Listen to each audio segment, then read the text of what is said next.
Section 1, प्रवृत्ति की कला, मानसिक प्रभावों की समझ। हम सभी प्रभावित होते हैं। हर रोज हम ऐसे निर्णय लेते हैं जो दूसरों से प्रभावित होते हैं। यह प्रभाव सूक्ष्म हो सकता है, जैसे कि कोई दोस्त क्या पहनता है, या स्थूल, जैसे कि कोई विज्ञापन क्या बेचने की कोशिश करता है। लेकिन प्रभाव हमेशा मौजूद रहता है। डॉक्टर रॉबर्ट चिल्डिनी, एक विश्व प्रसिद्ध मनोवैज्ञानिक, ने अपनी पुस्तक इन्फ्लुएंस द साइकोलॉजी ऑफ परसुएजन में समझाया है कि लोग कैसे और क्यों प्रभावित होते हैं। उन्होंने 6 प्रभाव के सिद्धांत की पहचान की है जो समझते हैं कि हम कैसे फैसले लेते हैं। ये सिद्धांत हैं सामूहिक प्रमाण, पसंद, सत्यता, प्रभाव, दुर्लभता और अनुरोध।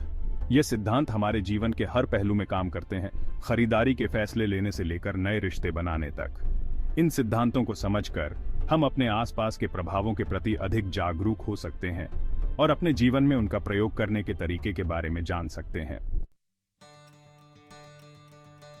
सेक्शन 2, समूह के साथ चलें। सामाजिक प्रमाण का सिद्धांत। सामाजिक प्रमाण का सिद्धांत कहता है कि जब हम यह तय करने में अनिश्चित होते हैं कि क्या करना है, तो हम दूसरों को देखते हैं कि वे क्या कर रहे हैं और उनका अनुकरण करते हैं। हम यह मानकर चलते हैं कि अगर बहुत से लोग कुछ कर रहे हैं तो यह सही या उचित होने की संभावना है। इसका एक उदाहरण हंसाने वाला ट्रैक है। जब हम टीवी पर कोई शो देखते हैं और सुनते हैं कि दूसरे लोग हंस रहे हैं, तो हमारे लिए भी हंसना आसान हो जाता है, चाहे जोक इतना फनी ना भी हो। व्यापार में सामाजिक प्रमाण का इस्तेमाल अक्सर टेस्टिमोनियल्स और रिव्यूज के माध्यम से किया जाता है।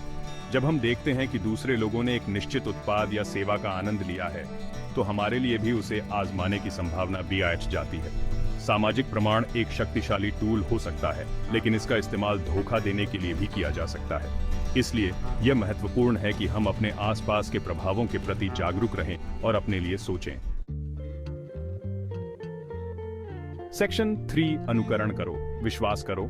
पसंद का सिद्धांत। पसंद का सिद्धांत कहता है कि हम उन लोगों के कहने की अधिक संभावना रखते हैं जिन्हें हम पसंद करते हैं या जिन पर हम भरोसा करते हैं। ये लोग आकर्षक, मिलनसार, विश्वसनीय या हमसे मिलते जुलते हो सकते हैं। विक्रेता और विपणक इस सिद्धांत का इस्तेमाल कई तरह से करते हैं। वे ऐसे मॉडल्स और सेलिब्रिटीज का इस्तेमाल करते हैं जो आकर्षक और रिलेटेबल हों। वे ऐसे भाषा का इस्तेमाल करते हैं जो हमसे अपेक्षाकृत करता है, जैसे कि हम जानते हैं कि आप व्यस्त हैं या आप बेहतर के हकदार हैं। हम अपने निजी जीवन में भी इस सिद्धांत का इस्तेमाल कर सकते हैं। जब हम किसी से मिलते हैं तो हम उनसे मिलते जुलते मुद्दों को ढूंढ सकते हैं और उनके साथ अपने अनुभव शेयर कर सकते हैं।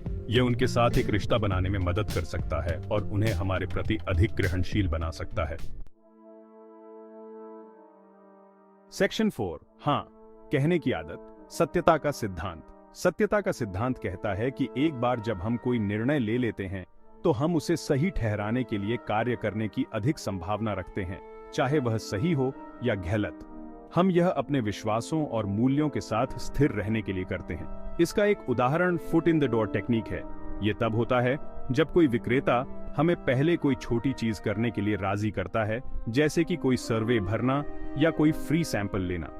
एक बार जब हम हाँ कह देते हैं तो हम बाद में कोई बड़ी चीज करने के लिए राजी होने की अधिक संभावना रखते हैं, जैसे कि कोई उत्पाद खरीदना।